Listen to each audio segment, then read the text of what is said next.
ladies, this podcast is made by a mom, that's me, for moms, that's you. Today we have on a very special guest, the mom of an 8-year-old daughter and a 7-year-old son, Jada Ford. Hi, Jada. Hello, thanks for having me. Yes, thanks for Good to be here. being here. How's it going? It's going. My kids are in school right now, so I have a moment to breathe. That's So nice. That's the nice. house is quiet, Oh, with the exception of my husband being very loud out there, but it's very quiet. I cannot wait for those days. I feel like we're at 6 months. I'm like counting down. When can they go to preschool? Oh yeah, I remember, when my kids were that young, and it was a moment that I felt like I wasn't going to be able to dig myself out of that time period, Mhm. and having my kids so close together. Yeah. It was, I give parents props anyway, regardless if you Yeah. have one or 20 or whatever, but it's like, it just, I just thought that the age of 6 months would just never go away. Yeah. But here I Yeah. am. They're so just dependent on you and wiggly, and they can't, which I talk about a lot in my real life. I haven't talked about it on the podcast. It's just so, if you look at the animal kingdom, like animals are so much more independent, like so much sooner. Yeah, Whereas you carry around a child for like a year, like they cannot even walk by themselves for like a year. I mean, they can crawl, I guess, at some point. She's not right. close to crawling, which I'm like, don't crawl, please don't, No, because then you're on the no. move and I have more to worry about. I can't just like lay there with you. Isn't it wild though? Like you say, the animal kingdom. Isn't it wild how these animals will give birth and then literally push their animals literally have to start walking as Yeah. soon as they come out. And then Yeah. you just go. Yeah. Like, come on now, we have Meanwhile, a journey, guys. yeah. Yeah. Meanwhile, our babies are just like laying there for like ever. I mean, she's 6 months and she's thankfully, like I said, not crawling yet, but she's not far from it. Like maybe another month or two and she'll be Yeah. crawling. But I say even at the 6 month point, it's like, I know every kid is different, but even you feel you've reached a different milestone when you get out of that newborn phase, right? So it's like Totally. when they're a few, like a week or 2 months, it's like when they're 6 months, that's like a different journey for you. Okay. I just love it how we could give birth, animals can give birth, and then literally it's like you're already on your way to the next journey because we have some place to be, right? So it's Yeah. like you got to walk right now because it's Yeah. like we got to go. If only we could do that with children, but Yeah. no. But at the same time, I'm like, please don't crawl because then everything needs to be baby proofed and Yep. that's going to be a whole other And then it's problem. just And chasing. It's literally yeah. like once they can do that, then you cannot hold them anymore. And then that's a whole other beast because they realize that they can do something. And it's like, now I Yes. can get away. Exactly. We're in the so we decided last week that we're moving back home. And so we're like gonna be in the thick of moving probably when she starts crawling. So I'm just like, great, this is gonna be so perfect. I can't wait. Um, Good luck to you. yeah. No. Yeah, totally. I was like, well, we had to move at some point. I mean, whether it was gonna be just within, so we moved from New Jersey to Austin and now we're moving back to New Jersey. Oh, wow. So we're gonna move out of this apartment into a house at some point, Hmm. and then we're looking at houses, and we just kind of looked at each other, and we're like, just want to move back towards like family, and then Yeah, we're at like, least you yeah, have a let's support do system it. and they'll be there. So that's awesome. Exactly, Yeah. totally. So, yeah, we're gonna move anyway, but it's just gonna be an interesting time. Good luck. Yeah, totally, Your baby totally. won't remember all of this stuff, but you guys will. I hope be traumatized. Yeah. You'll be the traumatized one, but not your baby. Yeah, yeah. So you have a podcast about chronic illness. Do you want to talk Hmm. about it? Sure. It's called the Lovesick Podcast, and we basically we want to destigmatize living with chronic illnesses, rare diseases, mental health. We just want to bring stuff to the forefront. I think a lot of people we're getting better. I think now that we have more celebrities and stuff coming out about like having like a Selena Gomez who now talks about having her lupus, and Mhm. a couple ones who come out and talk about MS. But there's still a community of people that we want to get everyday folks who aren't just these idols that some people look up to, where it's just, Totally. here's what I'm doing to manage my illness. So I started with my Totally. mom, Dorothea, and my other co-host, Michael Fishman. And we just literally, we have these amazing guests on, and we invite them to Yeah. kind of share their stories, and I've learned a lot too. We have sometimes Yeah. health professionals on, and it's like some things I learn about, and it's down to just even, we had someone come in and talk about acupuncture. Like, it's down to Uh-huh. all kinds of medicine and stuff, and it just, I think people don't know their options for a lot of things, and so we kind of bring a lot Totally. of things to the forefront. So yeah, Yeah. so that's how I Yeah. started. Yeah, that's awesome. We didn't talk about this before we came on, but I actually have two chronic illnesses. Well, one was way worse before I was pregnant, and I definitely had a peak where I was getting migraines 4 days a week, like incapacitating Mm, migraines, where I like couldn't get out of bed. I couldn't really do much except for put some ice on my head and basically sleep all day. wow. And it was probably one of the worst times in my life. I don't know why specifically that time was so bad. They had a kind of theory that it was I was taking migraine medicine to make my migraine go away, and then I would get rebound headaches, and then it just kind of like snowballed, and I just couldn't get out of like this cycle of just Wow. like literally migraines 4 days a week. And it really affected, I was a teacher at the time, and it affected my job because I couldn't leave the house, which was awful. And it kind of gets to the point where I feel like people around you think that you're lazy, and you don't want to be the way you are, and it's just kind of like you try to get out of it. And especially with migraines, I got to a point where I would like throw up, and I literally couldn't get out of bed. Like, I don't know how else to put that, because you say that and it sounds so bizarre, like it's a headache, realistically. And if you've never experienced like a headache that bad, like you don't really know what it is. But yeah, so that's amazing that you're doing that. And then I also have endometriosis, which, like, same thing. I went through a pretty bad phase. Now that I've had my baby, it's not as bad. But I would get my period like every other woman, and 1 or 2 days out of my period, I would be incapacitated, to the point where I have gone to the hospital for it. I've had surgery for it. I passed out the day before Thanksgiving one year and had a concussion on Thanksgiving from it. But you hear this and you have these stories, and still, as a chronically ill person, you're like, what's wrong with me? Like, why can't I work through this and kind Hmm. of be a normal person?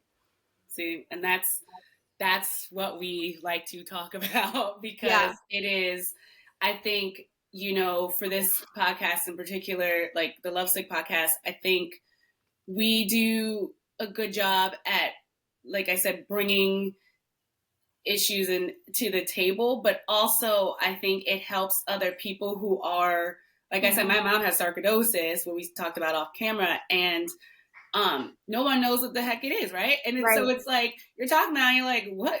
Okay, but it's like, as a person, her daughter, yes, I grew up with her having that, Right. but if she was, I mean, she's divorced from my dad now, and she's remarried, but that new spouse, it's like, here's what I have, and it's kind of like, okay, what does that mean? Like, Yeah. am I gonna be, are you gonna be able to walk in 10 years, like, it's all these things, and it's Right. like, it just helps people understand, because I have a few girlfriends who have endometriosis, and it can be debilitating, and I know one friend who just was like, I'm not having kids, and that's gonna be the end all be all, and she just didn't want to even try at that point. Yeah. But I know other people who've gone through some infertility and stuff, and it's I think people just need to understand that, like when you're saying you have these headaches and you can't get out of bed, and that sounds crazy, but Yeah. it's like, until like, it's like, no, it really is something that is kind of debilitating at the moment, and I can't, and Right. it's hard on a person. And I even think with work, like you were saying, for your job, it's like, there's only so much information you want to put out there right away, right? Right. And it's not like, oh, she's laying in bed again, she hung over, like, whatever. It's Right. more of like, there is something, but that's not the only thing that defines me right now, but it's just something I have to deal with at this moment. But, Right. so it's like I'm not lazy, but I am fighting something right now. Right. And I don't think a lot of people understand it. And it's unfortunate, but, that's what we try to bring to the forefront. So, Totally. And I know you talked about learning different things through professionals yeah. and different, like, acupuncture and whatnot. Hmm. For me, there was a stigma at the medicine that actually ended up working for me. Ended up taking medical marijuana, and it was the only thing that really, truly helped me. Yep. When I remember my husband saying, because it was before it was really legal anywhere but Colorado. And my husband was like, listen, like, it's helping with seizures. And I was on seizure medication to help with migraines. And Wow. he was like, you should try it. But the only way we could get it was illegally, and that gave me anxiety because I was like, what is in it? Where's it coming from? Whatever. And Right. then probably like a month later, New Jersey passed it for only for people that were like on death's door, right? And that's the only way you could get it. And I remember I was like, is there any way like I could get it medically? And they were like, no, no, no. And I was like, but I really was, and at that point my husband had figured out a way for me to get it. And it was helping, but there was so much anxiety around it. And Hmm. then once New Jersey passed it for migraines, I'm pretty sure the next day I went to the doctor. Like, I was just like watching it, and that was the like first like non like death's door disease that they passed it for. And I was there at my doctor. I'm like, I passed it yesterday. You can write a script for me. Like, please, I need to go get it. And he did. And that just changed my life. Wow. It just like breathed new life into me. And I was able to like fight a migraine when I had it. And it wasn't like I would be sick for 5 days after if I took a medication. It was just kind of like, I need to, take a little bit of this, take a Yeah. nap, and I'll be back and I'll be okay. And I can go about the rest of my day. And it was just such a life changer and a game changer. Which I think is good because also it's like, it's you being your best self, you wanting to feel like your best self, but then it's also like you're a wife and a mom, right? So it's like, how can I have to be able to take care of myself so that everyone else can function as well. I Totally. don't know, not to say they cannot function, but you know what I mean? It's like you want to Yeah. be the best version of yourself for everyone. And if you are feeling like if you didn't do anything for your headaches and you're like, man, 5 days out of this week, I know that I'm going to be down. That's not being the best version of yourself. So No, yeah. yeah, And honestly, like, knock on wood, I haven't had one since I've been a mom. Maybe I had one. But I can't imagine moms that like actually go through it, or moms who have different types of chronic illness, because at that point, like, you feel so helpless. Like, you don't want to be sick, but you feel so helpless. And right. to know that there's someone depending on you and there's not much that you can do about it, Yeah. it must be so tough. Of course, no, and I think that's a huge thing. I mean, I remember when I was young, my mom had to go to the hospital a few times, and I didn't, I'm a kid and not understanding, but it's like at the same time, it's like she wanted to make sure she was doing all the right things and getting better so that she could be, an effective parent. Yeah, totally. So it's a lot, and again, I hope that you know this and just even the celebrities and even the people, the influencers that are coming out, like really highlighting what they have. I really just hope that like people will find an understanding, and that even on like on the job side, on the job level, then it's you're given a little bit more. I don't want to say special treatment, more liberties to be like, Hmm. okay, well, I have to do this rather than leave my whole career, which some people have. But some people Yes. have done it but some people have done it for a better way of life too, having had that. So it's that illness can also be your strength in a lot of ways, which I agree. Yeah. So I yeah, know that for me, I ended up finding a job that I could work from partially at home. So if I had a migraine, I could, take my medication and still work through the day. And I was totally okay, but I couldn't drive a car or anything after that. So that would be a call out for me as a teacher. But when I could work from home, I'd be like, oh, just so you know, I have a migraine, I'm on medication. So, I might seem a little bit like foggy, but I'm still able to work and everything's fine. I can do all my meetings and all of that from home. that's great. And that was like my kind of workaround. But yeah, so for more on chronic illness, go check out the Love Sick podcast. But let's get into your journey as a mother Ooh, and motherhood. So you have two children, yes. very close in age. How many months apart are You're they? 14 months apart. Oh, wow. Right. I had my 8-year-old, she oh goodness, she was 5 months when I was pregnant again. So, uh, she was very planned, and my son was a very happy surprise. But obviously, Yeah. like we wanted to have two children, like that was Yeah. our goal, But we were like, oh, and you obviously can never plan these things, right? But it's like in 2 more years we'll try again, and whatever, we'll have our next child. No, this one was like, nope, here. But it started so.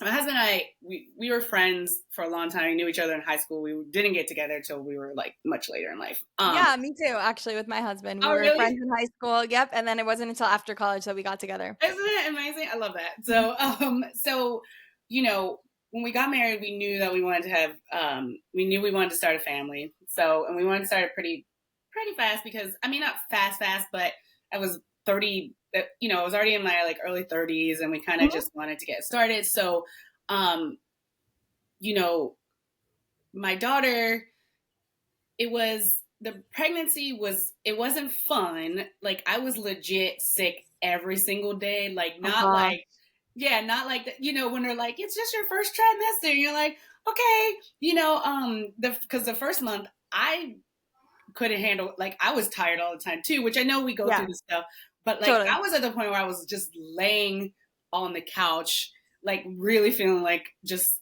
a bum. And at the time we lived in Washington, D.C., because my husband was at the government for a Mhm. while, and I was taking a break out of my freelance TV world. And, um, but I was starting a news station where I was going to be working as a news producer, like late hours too. Like this was before I was pregnant. So it was like I was supposed to start this job. Oh, Basically, I wow. started as soon as I was pregnant. And actually, I was kind of afraid to let them know that I was early on because Mhm. I didn't want them to be like, maybe, this isn't going to work out because, Totally. it's a weird, we shouldn't feel like that. And, and I know a lot of people don't, but I know there are some moms who are just kind of like, I don't want to disclose that right Yeah. now. And plus I was early on too. So I don't know what was going to happen.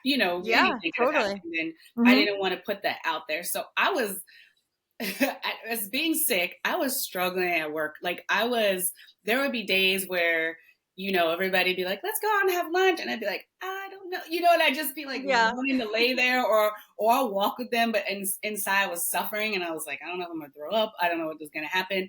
Um, so two of my trimesters went by and I was like, I can't do this. Like, I was Yeah.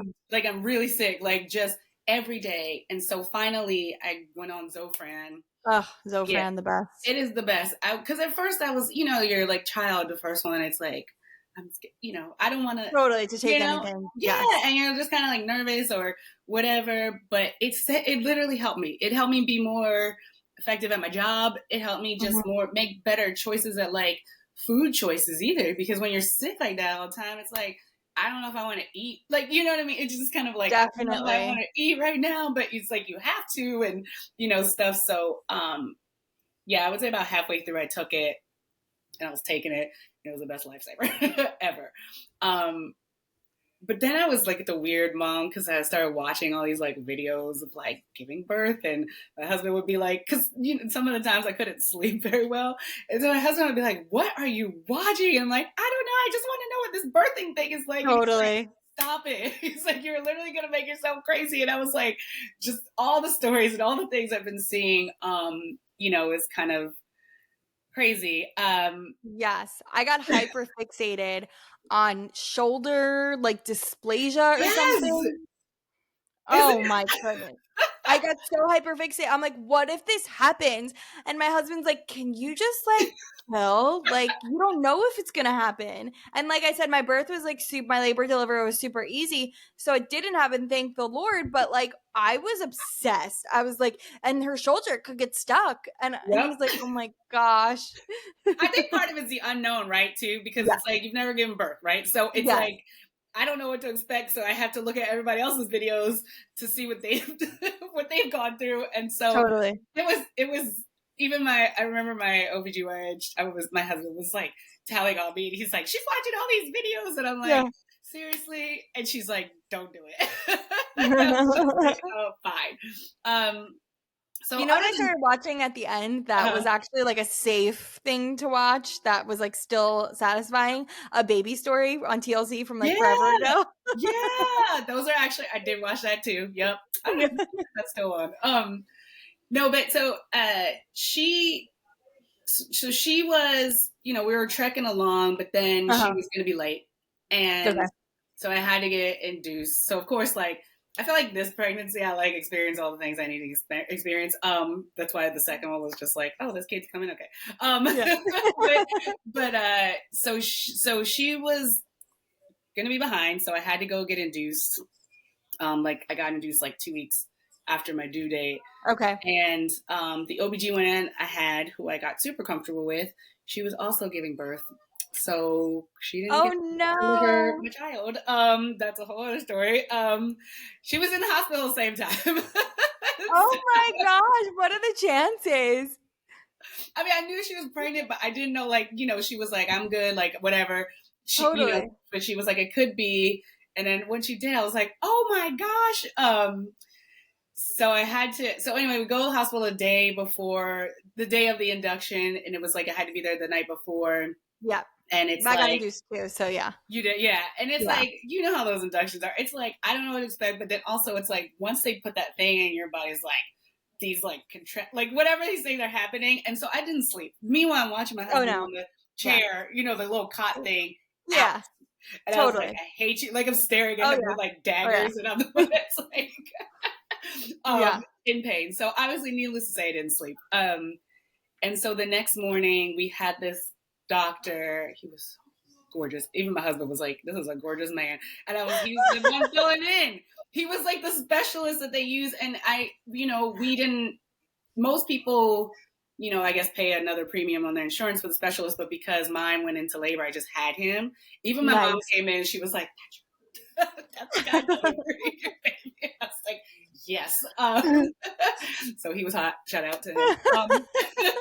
But anyway, so I was in labor for a while. It was my water never broke, and I Okay. didn't dilate past 7 inches or 7 inches. So like 7 centimeters. I mean, so Mhm. 7 inches. Whoa, 7 centimeters. So I didn't. It was a process, right? So Yeah. I was in labor for 20, not even including induction, but it was like 20 hours. It was something ridiculous. Yeah. And her heart rate kept dropping, and it was just all this stuff. And oh, I did get an epidural too. I know you and I talked about this off camera, but I did Yeah. get an epidural. It was like literally the best thing that ever happened to me. It Totally. actually, they weren't supposed to necessarily give it until I was a certain amount of centimeters dilated. But this one nurse kept coming, and I was like, please, like, ask the doctor, like, I need this, like, right now, like, the pain is like so crazy. But it's so funny once you get it, and you're like looking at the, the The contractions, and you're contraction. like, huh, that's That's funny. happening. I labored all night before I took the epidural because the beginning of my labor was super easy, but it was just really, really slow. Mm-hmm. And so when they gave it to me, I like literally passed out. I took such a good nap. It That's was so amazing. great. That's so awesome. I know my husband was so fixated on staring at the contractions. He's like, another one's coming. I'm like, okay, I don't even care. Like, I feel so good right now. Yeah, Just yeah. leave me alone. So then my water didn't break or anything, and they had to they were coming, they were like, okay, we got to come in, we're gonna have to do the thing, whatever. And I was Like that the freaked, balloon? yeah, so that freaked me Okay. out actually, because I was like, no. So as soon as they came in with it, that's literally when my water broke. I don't know if I freaked myself out or it was just happenstance, because I was like, I don't want him to stick anything, like whatever. Meanwhile, you got a baby in there at this point. Yeah. So Something's coming out. nothing's coming out. But as soon as they did it, I was like, I think, and I looked and I was like, okay, yeah, my water broke.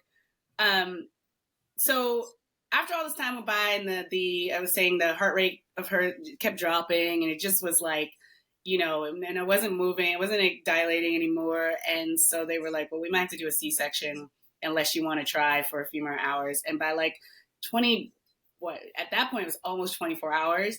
I was like, I'd rather just have you cut me open and get this baby out. Yeah, Like I totally. was so I was so Totally. over it.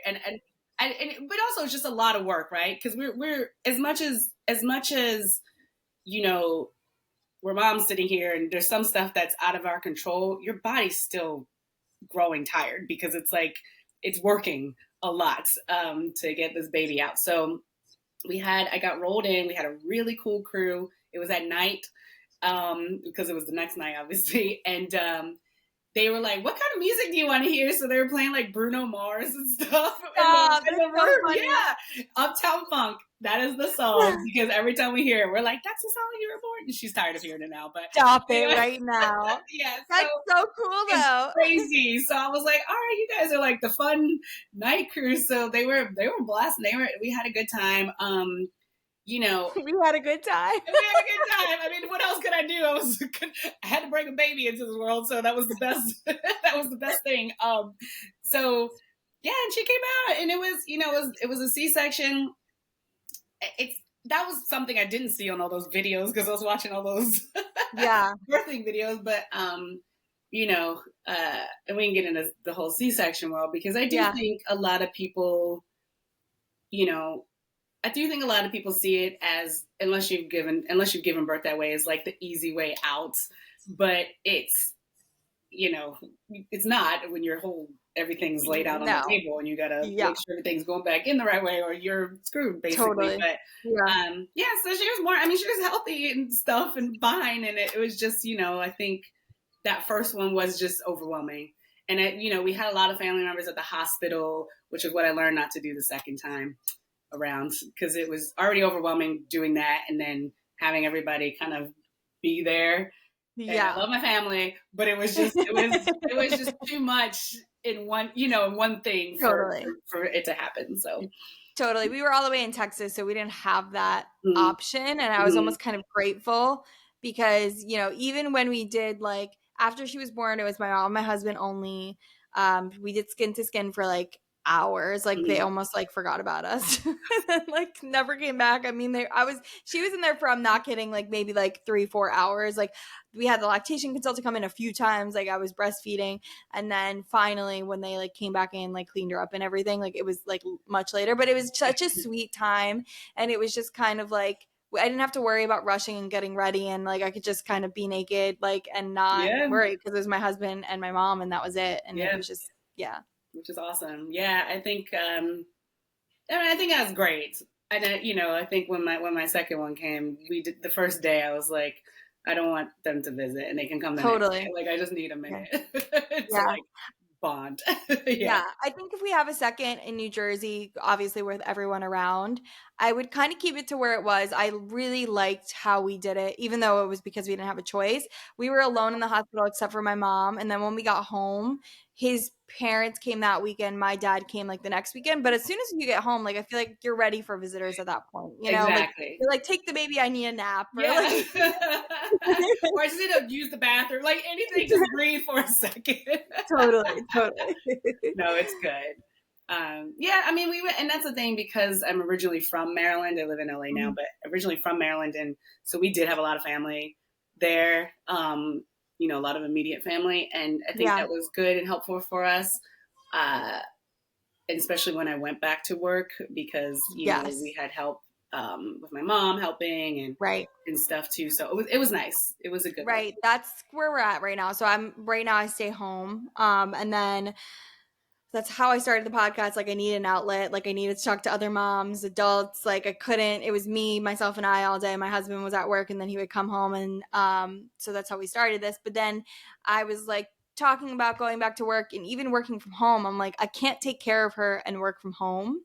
And so then we were like, if we move back, like we have so much family, we have Yeah. so much help. Like it's just like we can both work and she'll still be with family, and it's not, the end of the world. Yeah, which is great. Which is that's I think that's a big part. I think any type of community is good. I Yeah. mean, I remember I joined a mom's group when Yeah. I had her because it's not everyone can relate to you at the stage that you're in, right? So No. it's like Yes. because a lot of my friends that I grew up with in the Maryland area, even though I was in DC, a lot of their kids Yeah. were older. So it didn't really it didn't really help me in a way. You could tell me stories, yes. You could tell me stories of when your kid was blah blah blah blah blah, and Right. I appreciated those. But at the same time, it was like, who is going through this very thing that I am going through right now, where you're like, I can't sleep, or breastfeeding sucks right now at this moment, or just something Totally. where it's like, and so it was very helpful to have that because we also kind of had these little like play dates and Yes. Get stuff you out to of the kind of, house. yeah, Yeah. to get me out. And that was the thing, to get us out of the house too, because being in that house is also like, I'm feeding, work, doing all the things in it. So getting out is like, and it, getting a little one out of the house is already like, I got to make sure I have the bags. I got to make sure I Oh have yeah. whatever, whatever. But Yeah. at least if you're with other like-minded moms, even if you forgot your wipes or something, someone else has it. It's Right. just, Yeah. My workaround for that was I put her in, literally she's like the most well-rounded 6-month-old. She's in swim, music class, and gymnastics. Like what does she do perfect. at any of these things? What does she do Like in gymnastics?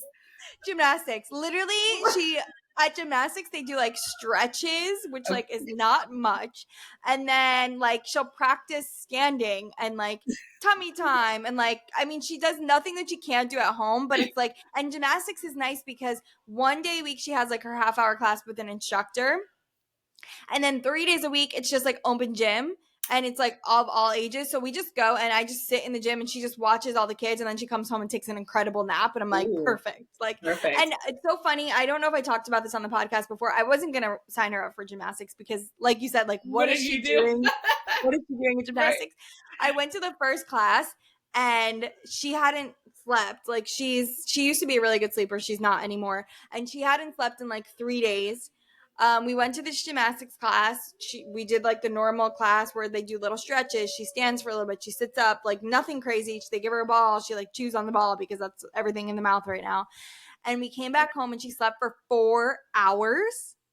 And then I woke her up and I was Wow. like, oh God, she's not going to sleep through the night. That she slept through for 4 hours. And then she slept through the entire night. And I was like, well, now I have to sign up for Yeah, of gymnastics. course. Oh my gosh. I would pay $1 million for that. Exactly. Exactly. That's so funny. So yeah, so Okay. that's how we got into gymnastics. That's perfect. That's a great story because I was wondering, I was like, what would you do? But I mean, shoot, if it helps, if she sleeps and gets something out of it and mom gets to have a moment, that is the Totally. best. Totally. Yeah. So we Yeah. go. And then Great. it's still to this day, like, I mean, she hasn't taken a 4 hour nap since then, but if we go and she like, even the open mats where she literally doesn't do anything, she like sits there or stands like assisted standing, just watching the other kids and stuff, you can tell like she wants to like move now. Aw. And then she gets home and she takes like a good like 45-minute nap by herself, which is Aw. nice because usually she does a contact nap. So she does, it's good for her. Good. It's a stimulation too, right? Where it's Totally. like, Yeah. what are these kids doing? And bright lights and colors. And Yeah. colors. Yeah, exactly. We love music class. My daughter actually, she would always be the one like in library for story time or for music classes when she was like one, because I would especially bring them when I had my son because she needed an outlet, and she needed Totally. something to do. So I would take her those music classes, but she was such a ham. She would be like 1.5 and just standing on stage with them, wanting So to do cute. music, or like even during story time, like she would stand up next to the person telling the story, and I'm like, I have to sit her back down, but she just always just So likes to be cute. like that kind of like attention, which is probably why she is like in theater and all this stuff I now. was just gonna ask, is she still like that? Yes. Yeah, well, she hasn't changed. So I was like, oh, I know what kind of kid you're gonna be. So Yeah. meanwhile, my son is not like doing that. Like when I used to take him, he would just stand right by me, kind of like that. And he's still kind of like that child. So It's so funny how early their personalities develop.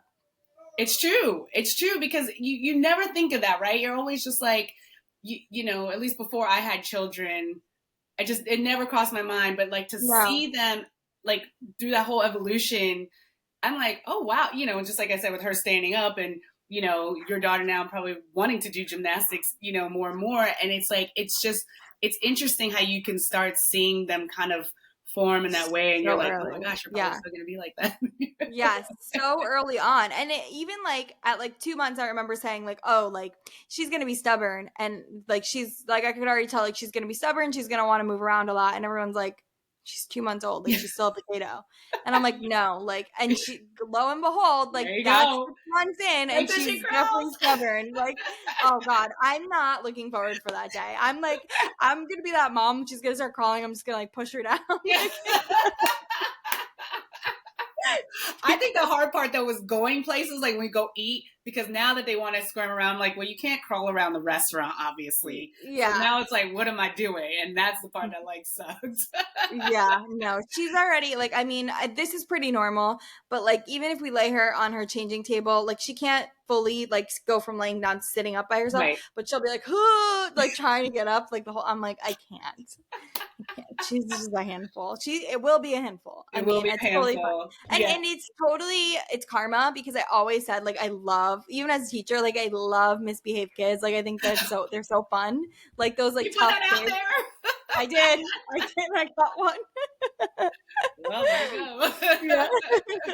But I mean, honestly though, I will have to say, like I was saying again, the stages, it's like, remember when, like, it's like once my kid could learn how to sit up, I was like, wow, I feel a little bit better now. You can sit in this plaything and play a little bit while I go cook or something. Like, I always felt those little steps Yeah. felt like a big milestone for me, because it freed up some more time for myself. Like, Totally. even when they started eating, regular foods, or we were introducing food, even when we were introducing Yeah. foods, it was like, wow, I can just give you something, and I don't have to, sit there and fully breastfeed. Like, you can eat too, and then it's like, you just let my hands be free for a moment, so you can sit and eat, in a high chair. Yeah. And that was fine. Totally. And I could keep you in there for a second while I go Yeah. do something. So those little milestones were super helpful to me. Like, Yeah. those are the things I remember that were, great. So Definitely. We're going through solids now. Like, we're okay, just starting. She just had perfect. some spinach. I don't know that she's swallowing it though. That's okay. It's everywhere, and I'm just kind of like, go for it, girl. I Yeah, like give her some spoonfuls, and if she swallows, she swallows. If she doesn't, I'm like, we tried. I mean, Um, yeah. Don't But even yeah, try. I keep thinking that I'm exclusively pumping. And so I'm like, okay, like, there's going to be so much less pressure when she's like actually eating to like Yep. I mean, she gets formula and breast milk either Yeah. way, but it's just like, it's going to be a little easier. There's just going to be less pressure there to like pump more milk, which will be Yeah. nice. No, and that's a big thing. I did that with my daughter too. It went to formula and the pumping by the time she was like 5 months, which is probably also why I was a kid. And then when my son came, I was like, oh, I'm gonna be doing it again. Yeah. Did you pump when you were pregnant? Well, when I was pregnant, I let it. No, I didn't. So I Okay. let the supply run out because I just needed a break. Like, Mm-hmm. I hated. I'm going to tell you right now. Be honest. I did not love breastfeeding. Did Yeah, not love me it at either. all, and I did it. But I Yeah. also did formula too, and for her, for my son, Yeah. I did a little bit. I breastfed a little bit longer with him. Mm-hmm. But with my daughter, I Why did. did you breastfeed longer with him? Well, because with her, I went back to work, and with Okay. him, after he was born, I stayed home for a while, much longer. Okay. So I was able Mm-hmm. to just be home and doing. With Mm-hmm. her, I was like going back and then pumping at work, and then Yeah. like kind of, and it just, I that's what also made it more annoying, because then I was like, man, I gotta go pump. Hold on, I had to go pump, and it's like, I know you're in that phase right now, so I don't want to make it sound like Mhm. it's too terrible, but No, no. it just really it was like another step that I was like, I know this is helpful, but I also am kind of like, I don't want to. No, totally. That's where Yeah, I'm at right now. And I think my last guest that I just had on earlier, she talked about she stopped at like 2.5 months because she went back to work. And I'm like, it takes such courage to it does. stop. I Yeah. just don't have that courage. I was talking about it yesterday. Now my period came back Oh. and I'm pumping. And so like I'm currently pumping on my period, and it's Oh absolutely wow. the worst thing ever. Oh my Um, gosh. and I was saying yesterday, like I'm already moody when I pump. And now being on my period and pumping, I'm like extra moody. And I was saying, like, I like wish I had the courage to stop. I mean, she's 6 months old. She's super healthy. There's nothing wrong with her formula. She loves it. But I just like, I don't know, like there's something inside me. She was our only embryo. And I feel like if I stop and then we can't have a second, and then I'm like, Mm, oh, I shouldn't have stopped so early, And so like I truly just don't have the courage to stop pumping. Yeah, I mean, you do it when it's ready. I had a weird like speaking of stigmas, sometimes it's like, oh, you're giving your kid formula, or I know friends that are like, I pumped for a year and a half or 2 years, and Yeah, you're like, I okay, know. or breastfed for that long, and I'm like, okay, Right. well that's great, but it's like I'm going back to work and I'm working these like late night news because I worked in a newsroom, and I was like, I work these hours, and I was like, I just don't want that's just more energy that I just don't want to burn. And so a lot Yeah. of times, especially like when my mom was watching her, or if my husband was home that day for work watching her, whoever was watching, I made sure I had a big supply. But at Mm-hmm. the same time, that stresses you out too, because you're like, do I have Totally. enough? Like, and she wasn't a greedy child. My son was very, very greedy. So it was we were going through lots of breast milk, a lot. But it becomes stressful too, because you're like, I just want to make Totally. sure I have enough, and or if I'm not doing it long enough, my kid gonna be a genius, like it's all these things, and Yeah. but I just learned after my firstborn that it was like you got to do what works for yourself, and it's even if it's like Totally. you want to keep doing it, it's like that's because that's you feel that bond, right? And it's like it's just something that you just want to do, and there's nothing wrong with it at Yeah. all. Yeah. Yeah.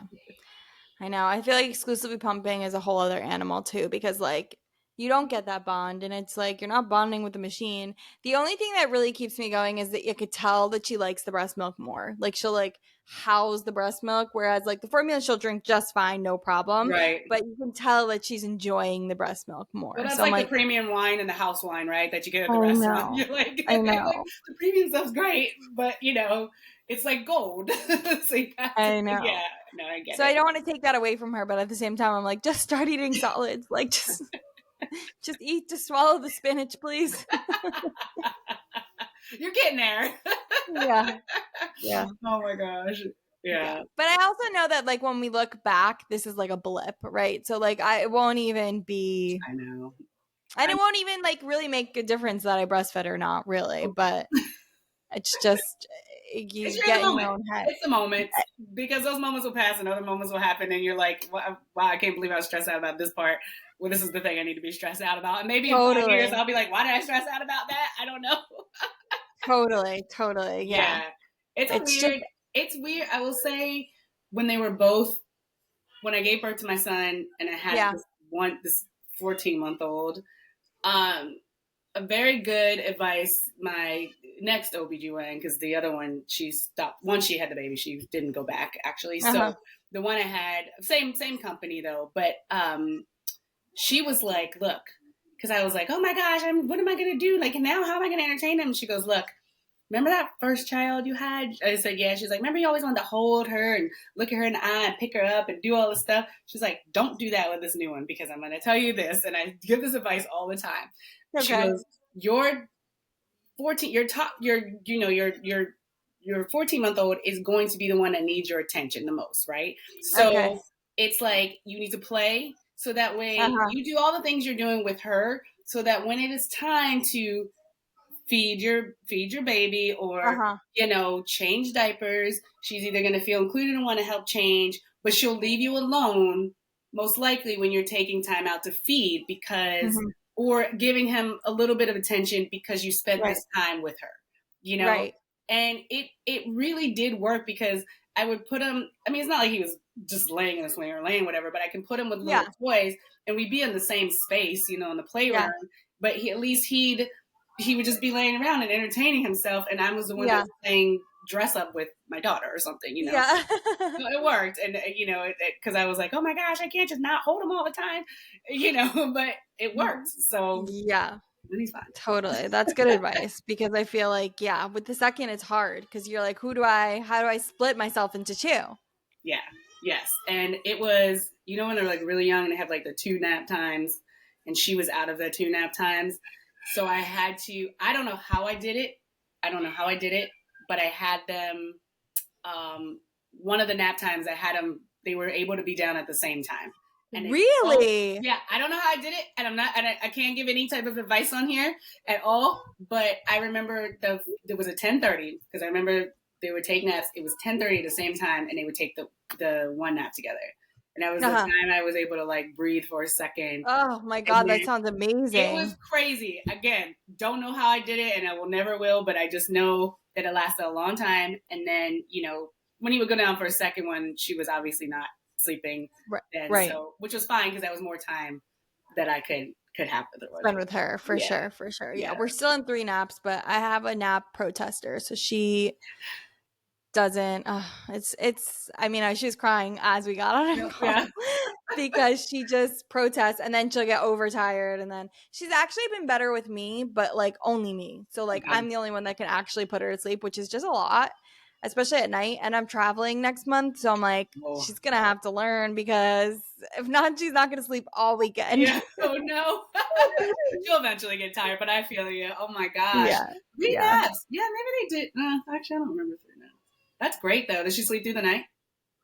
No, depends on the night. She Okay. not all night. She'll wake up twice for a bottle, but like really quickly. But then like she'll give me days, and she will not sleep. So like last night she was up at 3 a.m. and she was ready to party, and she went back to sleep at like 6:30 for a half an hour, and then 7:30 for a half an hour, Mm, and yeah, we're tired today. okay. Well, I feel like tired is my new normal. So I feel like it's just, especially like I feel like I got in a good place when they were sleeping through the night, but then that sleep regression is like it is no joke. It is like you think you have a handle on it, and then all of a sudden one's like, I'm gonna start getting up every day at like 2 a.m. or something. And you're like, Yeah. why you were sleeping? And then when that one stops going through that motion, then the other one Oh start doing gosh. that too. So I'm gonna say I probably spent the last like 8 years of my life with just sleep, not sleeping normal. They don't sleep any still? They do, Okay. although they do. I'm like, give me hope. No, no, no. They do. But I will say, and there was another time when they were around like 4. They had a sleep regression. I want to say around 2ish or 3. It didn't last long. It was like quick. But then there was another one when they were like 5 or 4, and they were doing the same thing again. And I was like, how long? And look, I know every kid's not like that, but I was like, how long are we doing this? And they would just Yeah. come in, and I'd be like, go back in your bed, or I'd be like, you're just sleeping alongside of me, which is like either a good thing or bad, right? Because then it's like, oh no, I just get to sleep next to mom and dad, and then you're like, but you need to sleep in your bed. So no, that does not Totally. happen. So I want to give you hope, but it has before the regression is real because it Yeah. is legit. Yeah. I pulled her into bed with us a couple nights in a row last week, but she doesn't like sleeping in bed with us. It's the strangest thing. Like you would think like I put her into bed and she's like, oh great.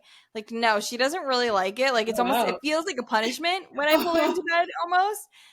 It's like, well, you wouldn't sleep, so now you have to, Right. Wow, so she'd rather go back in her space. yeah, she likes to have her own space. She also like because she's not crying usually when she wakes up, like she's full on partying. And when she gets into bed with us, like we make her like stay still and go to sleep. But yeah, I have to actually take her. I was talking to my mom about this earlier. I have to take her pacifiers out of her. She's still in the bedside bassinet Okay. because like I said, we need to move. We're like out of space here. And so once we move, like before that, obviously she's gonna have to, we're gonna figure something out, but Yeah. once we move she'll have her own room. But she I have pacifiers in her bassinet, and she thinks the pacifiers are toys, so she full on like grabs the pacifiers, playing with it and screaming, and she was going like with the pacifier overnight, and I'm like, it's like I love when they throw stuff though too. Is she at that phase? I don't know yet. When they're just like, She throws all her toys, but she doesn't throw it out of the bassinet yet. I'm okay, just which I hope she doesn't for a while, because then that means that she has the concept of she's inside something and she can get out. got it. And that'll be a problem. Yep. I remember when my daughter, when we had the crib that converts into like the, Yes. whatever. And so we had it at the fullest one, and she was maybe almost 2, maybe she was 1.5.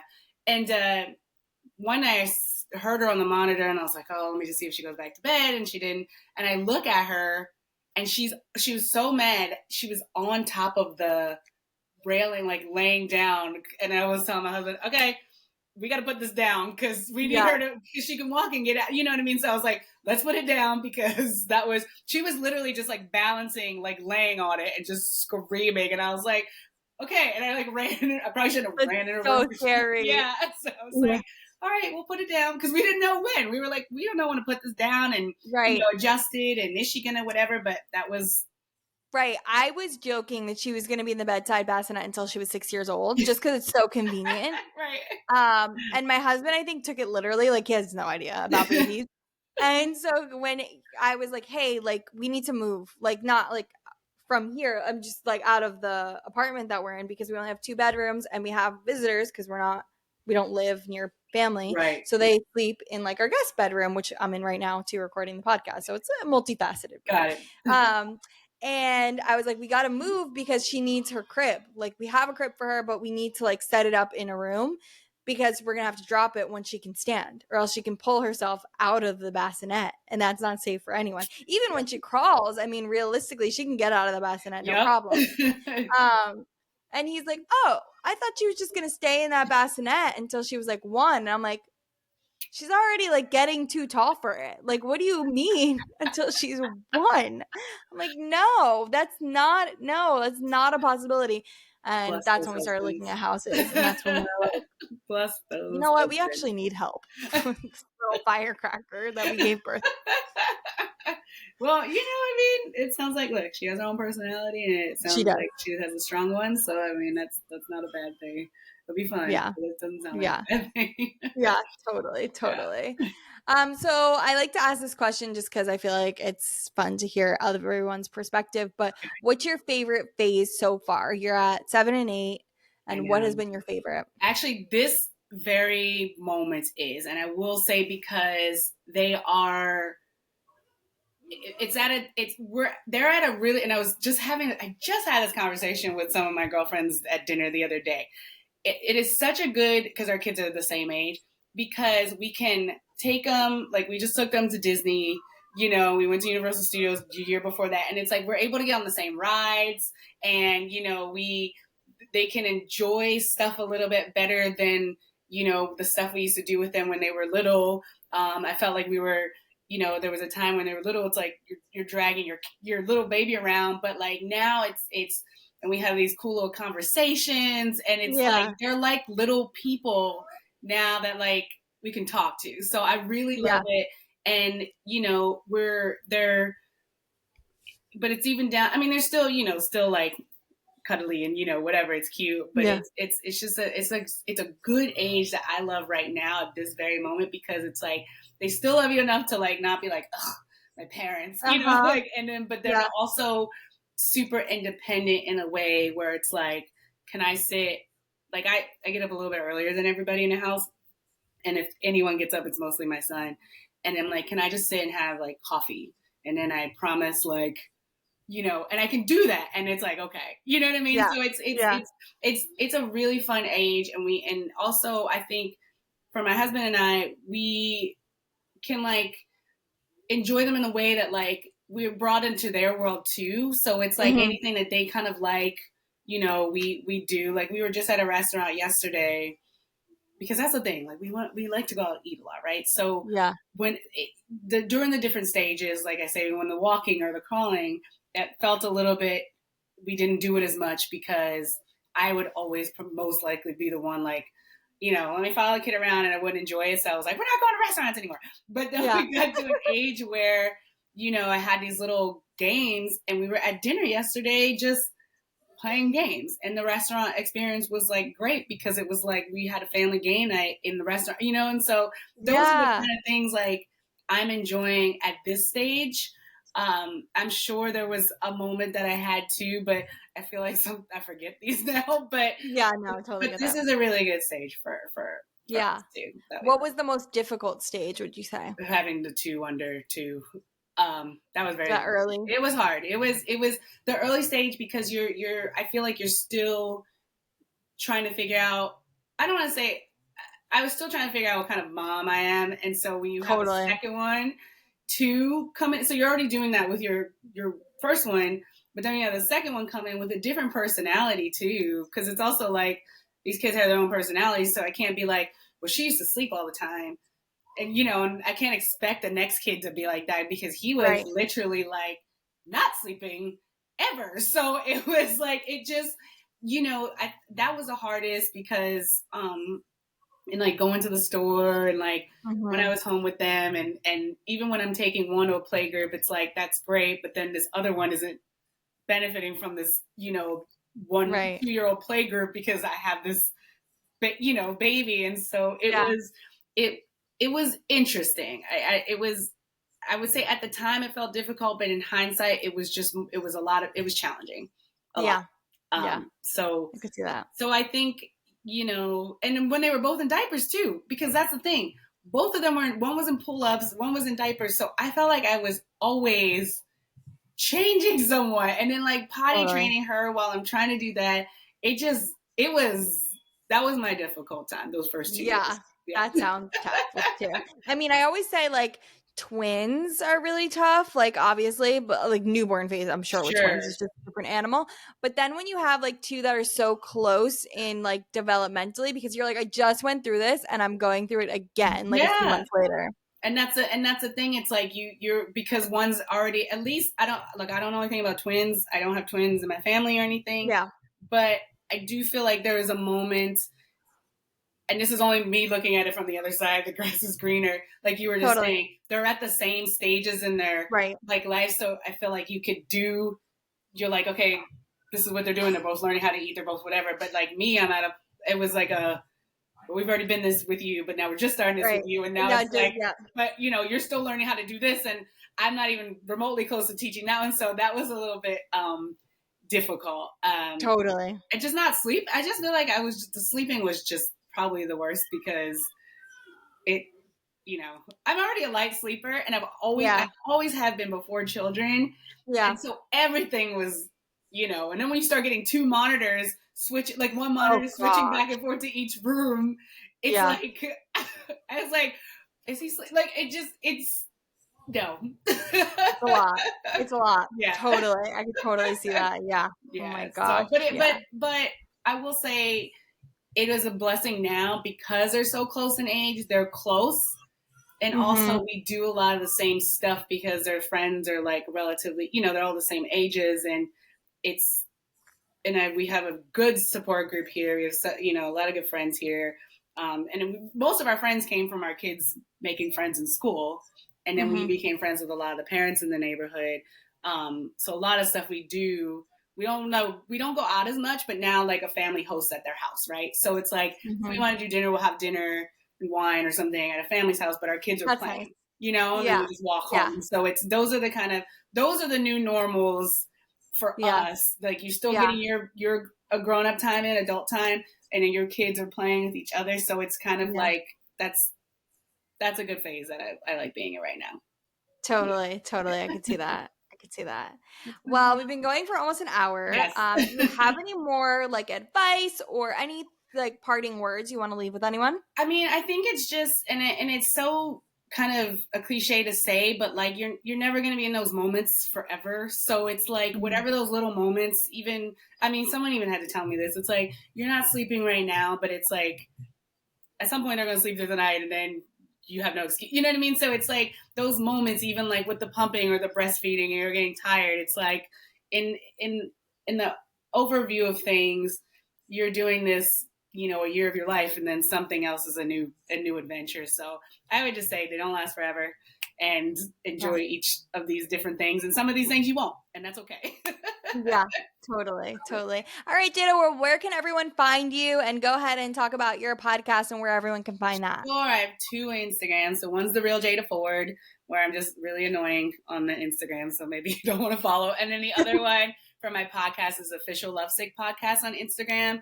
We're also Lovesick Podcast on YouTube and Spotify and all those places that you listen to your favorite podcasts. And again, it's just about health, but it's also just we have healthcare professionals. We try to cover everything. So even if people want to chime in and be like, would love to hear a story about this, then, we'll make sure it happens. Yeah, totally. I'm definitely going to check out some episodes of that. Thank you. Thank you so much for listening to another episode of the Mom and Around podcast. If you're new here, please like and subscribe to the podcast. And if you're returning, thank you so much for your support. We will see you next week. And thanks for listening.